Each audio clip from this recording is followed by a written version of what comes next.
Well, good afternoon, and welcome to the Gazebo Talk. My name is Pastor Lavelle Jennings here, and I'm excited to have on the show today Mr. Dr. Scotty Metcalfe. This is my best friend, and I've been seeking to get this interview for a long time. So I thank God for Scotty to be able to give me an interview and to tell me about some things going on in life and answer some questions. So God bless him. In a few minutes, I'm going to have him introduce himself. So stay tuned for a wonderful session. Dr. Scotty Metcalfe, would you introduce yourself? For those of you who know me, like he said, Scotty, but I'm Dr. Walter Scott Metcalfe. I'm a board-certified family physician. I'm from Baldwin, Michigan, by way of Flint, Michigan, and have been all around Michigan and now live down in Atlanta, Georgia. Okay. Scott, you know, we've been best friends for a long time, and I want to tell you how much I appreciate the work that you've done for many people and helping them. And I know there's a lot of things in life that you've helped people to grow, and young people that you help to succeed. And that's excellent, Scotty. But let's go to you. Were you born and raised in Baldwin, Michigan? I was born in Flint. Okay. And we moved up to Baldwin when I was in elementary. Okay. So that's why, my family has strong ties to Flint, of course. And then the younger, it's 10 of us. So I'm the youngest of 10 kids. Okay. And so the older, 5 or 6 graduated. The older 5 graduated from Flint schools, and the younger 5 graduated from Baldwin schools, or 6. Okay. And so pretty much you could say Baldwin raised me. Did you experience any kind of racism or any kind of prejudice when you grew up in the Baldwin schools or anything like that? You know what? The beautiful part about Baldwin is, unfortunately, most of us were poor. We're not extremely well off, right? Yes. And so racism wasn't a really big problem in our community growing up. Yes. We grew up in a real diverse community. I like to tell people that too. I said we grew up in a great melting pot. So and because we grew up in that environment, it helped prepare me for life. Yes. It helped me prepare me for going to Michigan State and jumping in a lecture hall with 350 students, and Okay. majority of them may have been white, some black, but it was no intimidation factor getting started. So Okay. that was one good thing about Baldwin. And think about it. You all our Baldwin people, we were family. Yes. Yeah. Yes. So you were, when you look back on that, Scott, as far as being in Baldwin, it seemed like your mother really pushed you to become a doctor. Because I remember sometimes when I would come over to your house, and I laugh at this all the time, because anytime you would come up from school, your mother would get on me. Oh, you're always taking Scotty from his work. And I would laugh at that, but she loved me. But at the same time, was she a big part of your life encouraging you to go to college? Were you talking about the work, like the yard work that I had to do? Yes, Okay, you're talking about the yard work. 'Cause look, these are working hands right here. These were working Yes. hands, because Yes. he'll tell you, I manned a garden by myself. I cut acres of grass by myself. Yes, you did. Once the brothers were gone, I had to continue all the work. Yes. Once the sisters were gone, I had to continue the work that they were doing too. So you're the last one in the house, basically? I'm the youngest. Yeah. Okay. So the youngest of 10. But yeah, in terms of that, Lavelle, you know good and well, she encouraged me all the way, and she wouldn't let anybody else discourage me. Yes. From my goals and my dreams. And I tell everybody, I was like, I've been called doctor as long as I can remember being called Scotty. I can remember being called doctor. So, it was something that, as a little kid, I said I wanted to be a doctor. And so they put that in my mind. They kept that positive reinforcement and told me, my mother always reiterated, you smart, you better show them that you're smart. Yes. You better show them that you compete. You can compete with the best of them, and go out there and do it. So she was definitely, of course, the biggest motivator in my life. And you're not the only doctor in the family, from what I was yelled at about. I interviewed your sisters, 2 of your older sisters. Right. And I got a text from one of your sisters just above you, and she said, Scotty's not the only doctor in the family. So you got a lot of experience in your family. Yeah. You got a doctor, you got an engineer. Yeah. And name some of the other ones. We have some 2 educators. One educator turned out wanting to be a flight attendant. We had a sister who graduated from Fair State College, who had a lucrative career at General Motors.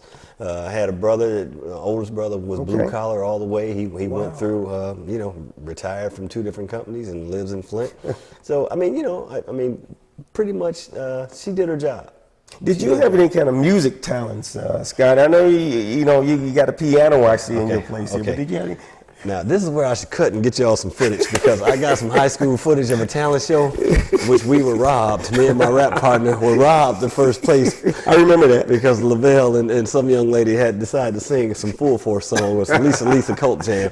But please insert that in, please. Okay, Yes. I'll give it to you if you need it. Yes. But you as well, I think, in high school, Yes. me and Terrell, Yes. Trey D, Yes. Trey D. yeah, Trey D. We used to rap, and we used to travel a bit, and Trey D had all the beat machines, and he was just a charismatic guy, Yes. and so he just encouraged me to rap one day, and we started rapping, and then we started rapping at talent shows at school. Yes, talent shows. And I then remember. they would get us to rap when at the Black History talent shows. We did the Michigan Say No to Drugs rap. You stayed busy in school. We stayed busy. Okay. You was also, what I hear, a pretty good basketball player. What you hear? I seen you do a couple of things, and I was kind of jealous, but you were pretty good. I mean, I love basketball, and that's what we did. We all grew up playing sports. Okay. So that's one other good thing about the country. We all grew up playing sports together. Yes. You know where you can find us on a Saturday, Yes. or in the summertime. Where we all rode our bikes. Yes. Or got dropped off and drank out of water hoses from playing basketball all day long. That is something. Yeah. You got a home now in Baldwin. The family has got a home in Baldwin.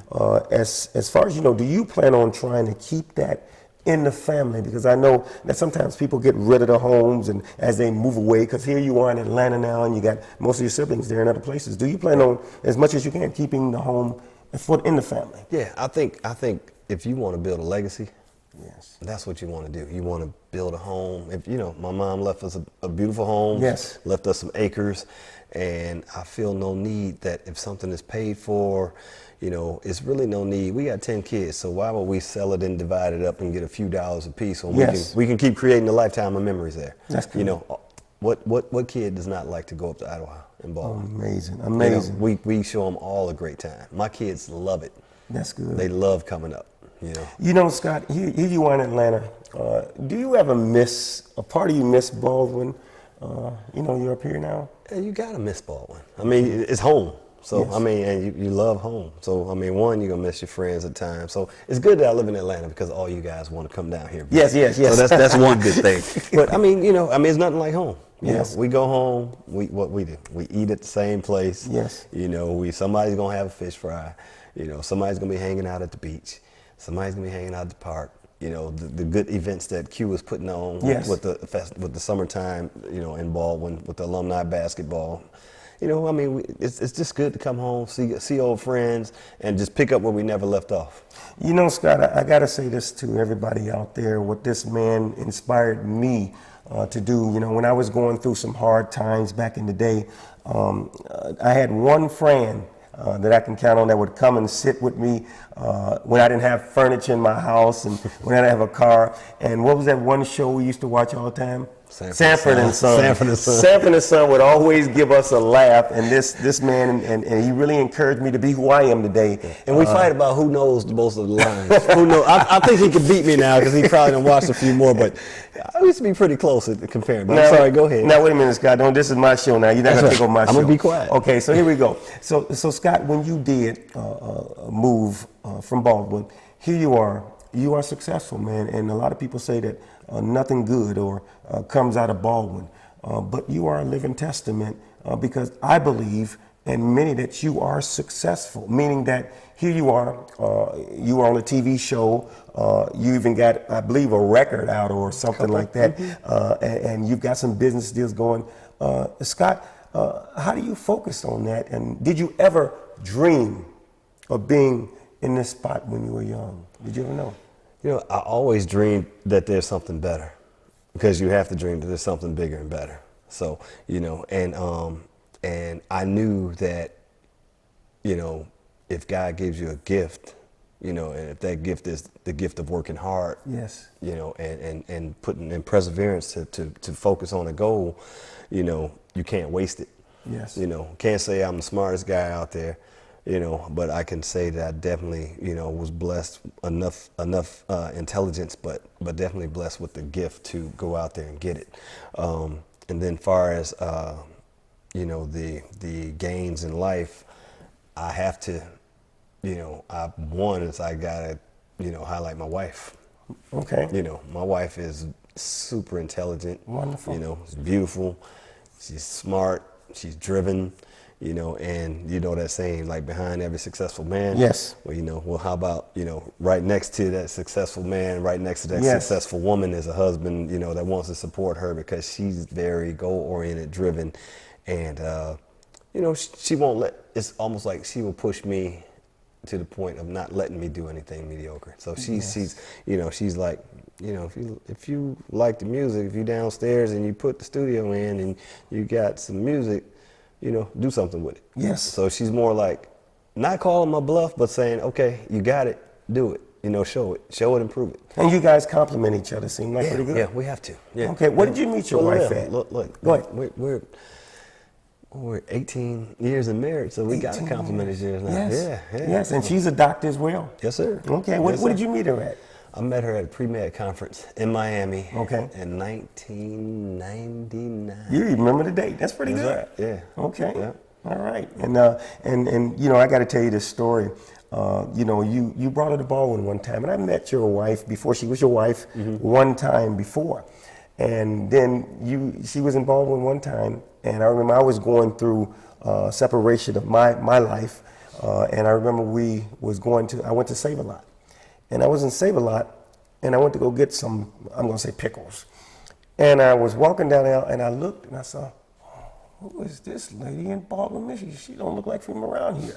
And so, as most men do, I went around the aisle and came down that one face to her because I wanted some pickles, or at least I thought I wanted some pickles. And I'm just acting like it. And I remember coming into the Contessa, she said, "Lavelle." And she said, "It's me. It's Contessa, Scotty's friend." I said, "Oh no," you know, and so here I am thinking it was some hot chick in there, and it was his chick. But we laughed at it when I found that hot doc. Yeah. When we found out about it, we laughed, and she just let me know who she was, and I remember it then, and I even forgot the pickles that day. But to see that these two have been together this long, and you have children. How many children do you have? Three beautiful kids. Yep. How do you manage to spend time with your family? You're so busy, and it seems like you're family oriented, where you go on a lot of trips with the family. Yeah. Well, fortunately, Lavelle, we, due to my wife, are our own bosses, so we own our own medical practice, and so we make our own schedules. Wonderful. You know, so and then we try to schedule all the kids' events, you know, Okay. and activities, you know, within a reasonable distance. Right? Yes. Well, right now they're not, because we have to commute, like I told you, an hour a day for this summer, taking our kids to a camp. But they're gonna benefit from it. That's good. But yeah, I mean, so it's just balance. It's just balance. You know, you can't work yourself to death, you know, Okay. and you can't socialize and party yourself to death. So it's got to be a good balance, you know, and especially like I tell everybody, I said, my wife and I, we get invited to some type of event, promotion, or party probably 3 or 4 days out the week down here in Atlanta. Wow. Some in town, some out of town, and we just gotta pick and choose our battles, you know. And with the kids, you know, we divide and conquer. And the other beautiful thing about being the youngest of 10 kids, and my wife coming from a good family, Yes. we have good people that come down and help us Wonderful. with the kids and help us and watch the kids. Okay. Yeah. Scotty, let me ask you this. This is an important question. Did you ever feel like giving up? Was there some things in your life, a part in your life, where a time where you were maybe going to college and you wanted to throw in a towel? Maybe it got you faced some experiences or things. Was there ever a time? You know what? I'll tell you a couple times. So freshman year, started out real well. Then at the end of freshman year, I joined like the student union, and we were protesting. We had a sit-in at the administration office because we didn't think that black students were being treated fair at Michigan Okay. State. I don't know if I told you about that or No. not, but we kind of spent the night in the administration building Okay. for a few days, and then some of us would go back and forth, you know, and then so fortunately missed a lot of class and didn't do well that semester, you know, once the grades came home for the summertime. So once again, I had a long talk with Letha May, my mother. Yes, you yes. know, and she was like, "That's not gonna happen again," you know. But I'll be honest, everybody has fear.